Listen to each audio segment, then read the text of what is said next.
بسم اللہ الرحمن الرحیم۔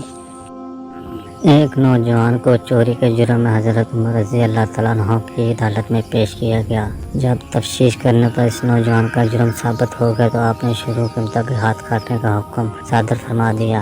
وہ نوجوان فریاد کرنے لگا اور رونے لگا اور معافی کا طلبگار ہوا کہ یہ میری پہلی چوری ہے، میں آئندہ کبھی بھی چوری نہیں کروں گا۔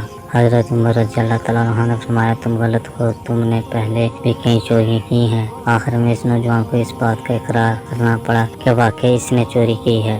اب وہ بجائے معافی مانگنے کے اس بات پہ حیران تھا کہ آپ کو کیسے میری چوریوں کا پتہ چلا۔